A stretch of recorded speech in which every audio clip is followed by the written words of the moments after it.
एक समय था जब लाहौर की हीरा मंडी में शाम होते ही महफिलें सजती थीं। झरोखों से झांकती आंखें, पायल की छन छन और गूंजती शेरो शायरी की महक। लेकिन अब इन हवेलियों में सन्नाटा है। कहते हैं यहाँ की तवायफें सिर्फ नृत्य और संगीत तक सीमित नहीं थीं। वे राजनीति, साजिशों और यहाँ तक कि गुप्त राजनयिक वार्ताओं का हिस्सा थीं। लेकिन फिर कुछ ऐसा हुआ जिसने इन गलियों को अंधेरे में धकेल दिया। आज ये हवेलियां वीरान हैं, लेकिन क्या यहाँ की तवायफों की आत्माएं अब भी भटक रही हैं? क्या उनका दर्द इन दीवारों में कैद है? आज हम हीरा मंडी की सबसे रहस्यमयी और दर्द भरी कहानी को उजागर करने जा रहे हैं। मुगल काल में तवायफों का दर्जा बेहद ऊंचा था। वे सिर्फ नृत्यांगनाएं नहीं थीं, बल्कि वे उर्दू शायरी, संगीत और राजनीति में पारंगत थीं। कथक और ठुमरी जैसी नृत्य विधाएं यहीं से लोकप्रिय हुईं। नवाबों, राजा महाराजाओं और यहाँ तक कि ब्रिटिश अधिकारियों के लिए तवायफों की महफिलें एक शान की बात होती थीं। गौहर जान, मलका पुखराज जैसी प्रसिद्ध गायिकाएं हीरा मंडी से ही निकली थीं। जब ब्रिटिश भारत में आए तो उन्होंने तवायफों को सम्मानित कलाकारों से वेश्याओं की श्रेणी में डाल दिया। उन्होंने इनकी महफिलों को बंद करा दिया और हीरा मंडी को रेड लाइट डिस्ट्रिक्ट बना दिया। पहले जहां नवाब और शायर बैठते थे, अब वहां अपराधी और दलाल बस गए। 1947 में भारत पाकिस्तान विभाजन के दौरान कई तवायफों को जबरन उठा लिया गया। उनकी हवेलियां जला दी गईं और कुछ को क्रूरता से मार दिया गया।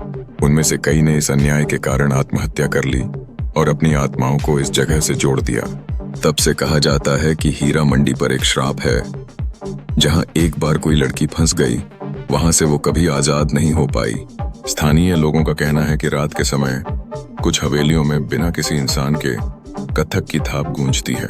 कई बार लोगों ने सफेद साड़ी पहने एक तवायफ को झरोखे से झांकते हुए देखा है, लेकिन जब पास जाते हैं तो वहां कुछ नहीं होता। एक व्यक्ति ने बताया कि उसने एक हवेली के बाहर किसी को रोते हुए सुना, लेकिन जब अंदर गया तो वहां सिर्फ खाली कमरे और पुरानी पायलें पड़ी थीं। कहा जाता है कि कुछ तवायफें काले जादू और तंत्र मंत्र में भी माहिर थीं।